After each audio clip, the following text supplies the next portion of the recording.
మంచిర్యాలలో RTC డ్రైవర్లు ఆందోళన చేపట్టారు. బ్రీత్ ఎనలైజర్ మిషన్లు సరిగా పనిచేయటం లేదని ధర్నాకు దిగారు. మద్యం సేవించకపోయినా పాజిటివ్ గా చూపిస్తుందని ఆవేదన వ్యక్తం చేశారు. కుటుంబ సభ్యులతో కలిసి డిపో ముందు డ్రైవర్లు బైఠాయించారు.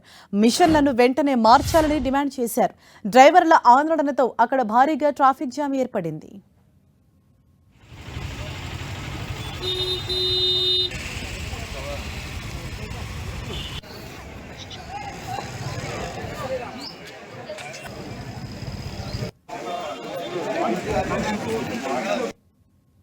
ఎనిమిది తారీఖు నాడు డ్యూటీకి వచ్చిన శుక్రవారం రోజు వస్తే 7 గంటలకు డ్యూటీ ఉంటే మిషన్ పెట్టారు. మిషన్ పెడితే 56 వచ్చింది.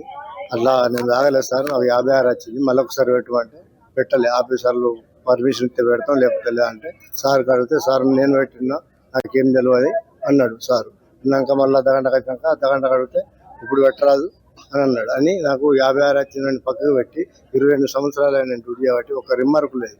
నేను బెస్ట్ డ్రైవర్ అవార్డు కూడా తీసుకున్నాను. అటువంటి డ్రైవర్ నాకు తాగుడు అలవాట్లేదు. నాకు మళ్ళొకసారి అవకాశం ఇయ్యక పక్కకు పెట్టి 2 రోజుల తర్వాత బస్ స్టాండ్ ఇచ్చారు. 2 రోజులు బస్ స్టాండ్ ఇచ్చారు. నెక్స్ట్ డ్రైవర్ మళ్ళీ ఆయన నిన్న వచ్చింది. టిమ్ము డ్రైవర్ వస్తే ఆయన 73 వచ్చింది. 73 వస్తే 73 వచ్చినాక మళ్ళీ ఆయన ఊదిపిచ్చారు. ఆయన ఊదిపిస్తే 0 వచ్చిందట. 0 వస్తే ఆయనకు డ్యూటీ పంపించారు. అదే నాకు పంపిస్తే నాకు కూడా లైఫ్ సెట్ అవుతుండే కదా.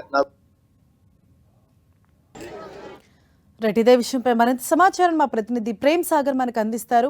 ప్రేమ్ సాగర్, ఒకవైపు ఏమో డ్రైవర్లు బ్రీత్ ఎనలైజర్ ఆ మిషన్ సరిగ్గా పనిచేయటం లేదని అక్కడ ధర్నాకు దిగారు. అంటే అధికారులు ఏం చెప్తున్నారు? నిజంగానే మిషన్ ఫాల్ట్ ఉందా? ఏంటి అప్డేట్? రైట్ హరీష, ఉదయం నుంచి కూడా కొంత ఉద్రిక్త పరిస్థితులు ఉన్నాయి. మంచిర్యాల బస్టాండ్ వద్ద డ్రైవర్లు వారి కుటుంబ సభ్యులంతా కూడా ఆందోళనకు దిగిన పరిస్థితి మనం కనిపిస్తుంది. వాళ్ళంతా కూడా చెప్తున్న అంశాన్ని బట్టి చూస్తే ప్రతిరోజు ఆర్టీసీ డ్రైవర్లు డ్యూటీ వెళ్లే టైంలో డిపో వద్ద బ్రీత్ అనలైజర్ టెస్ట్ అనేది చేస్తూ ఉంటారు. ఒకవేళ రాత్రి కానీ తెల్లవారుజామున మద్యం సేవించి ఉంటే ఆ బ్రీత్ అనలైజర్ ప్రకారం దాంట్లో వచ్చే రీడింగ్ ప్రకారమే వాళ్ళకి డ్యూటీలు కేటాయించడం అనేది జరుగుతుంది. కానీ గత కొన్ని రోజులుగా మంచిర్యాల డిపోకు సంబంధించి ఆ యంత్రాల్లో కొంత మద్యం సేవించకుండా మద్యం సేవించినట్టుగా కొంత పాయింట్స్ వస్తున్నాయి. చాలా ఇబ్బంది పడుతున్నాం, డ్యూటీలు పోతున్నాయి, రిమార్క్స్ వస్తున్నాయి అన్నది చాలా వరకు డ్రైవర్లు ఆరోపిస్తున్న పరిస్థితి ఉంది. ఈ నేపథ్యంలోనే ఈ రోజు కొంతమందికి పొద్దున బ్రీత్ అనలైజర్ చేయగా చాలా మంది అందులో వారందరికీ కూడా మద్యం సేవించినట్లు వస్తే వాళ్ళని డ్యూటీలకు నిరాకరించడంతో వాళ్ళంతా వారి కుటుంబ సభ్యులతో ఆందోళనకు దిగిన పరిస్థితి. బస్సులన్నీ కూడా ఎక్కడికక్కడ నిలిచిపోయాయి. డిపోల్లోనే ప్రయాణికులంతా కూడా ఇబ్బంది పడుతున్న పరిస్థితి ఉంది. సో వాస్తవానికి చాలా రోజులుగా ఈ డిమాండ్ ఉంది. ఈ యంత్రాలని మార్చాలి, చాలా పాతవి ఓల్డ్ సిస్టమ్ వాడుతున్నారు. దీనివల్ల కొంత మద్యం సేవించకుండా కూడా మద్యం సేవించినట్టు రిపోర్ట్స్ వస్తున్నాయి. కాబట్టి లేటెస్ట్ మిషన్ కూడా కొనుగోలు చేయాలని చాలా రోజులుగా యూనియన్స్ కావచ్చు, జేఏసీ డిమాండ్ చేస్తున్న పరిస్థితి ఉంది. కానీ అధికారులు పట్టించుకోవడం లేదు. వాటి ద్వారానే కంటిన్యూ చేస్తున్నారన్నది ఒక ప్రధానమైన ఆరోపణ కనిపిస్తుంది. సో కాసేపటి క్రితం ఆందోళనకారులకు సంబంధించి ఎవరైతే డ్రైవర్స్ ఉన్నారో వాళ్ళ కుటుంబ సభ్యులందరినీ కూడా పోలీసులు అరెస్ట్ చేసి స్టేషన్ కు తరలించారు. ఇంకా ఆందోళన కొనసాగుతుంది. బస్సులు కూడా ఈ ప్రస్తుతానికైతే ఎక్కడికక్కడ నిలిచిపోయిన సిచ్యువేషన్ ఉంది.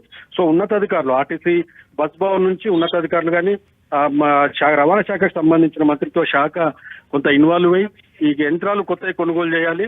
వాటి ద్వారానే కొత్తగా ప్రతిరోజు కూడా బ్రీత్ అనలైజర్ టెస్టులు చేయాలన్నది ఒక ప్రధానమైన డిమాండ్ అయితే వినిపిస్తుంది. అధికారులు మాత్రం చెప్తున్నారు ప్రతిరోజు యథావిధిగా చేస్తున్నదే ఇదంతా కూడా ప్రక్రియ.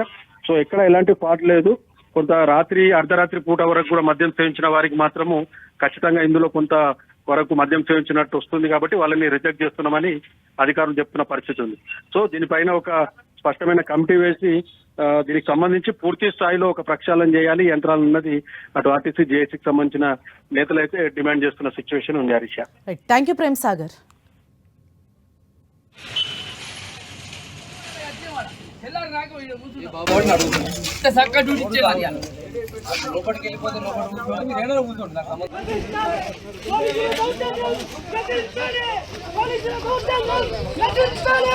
పోలీసుల దౌర్జన్యం నశించాలి.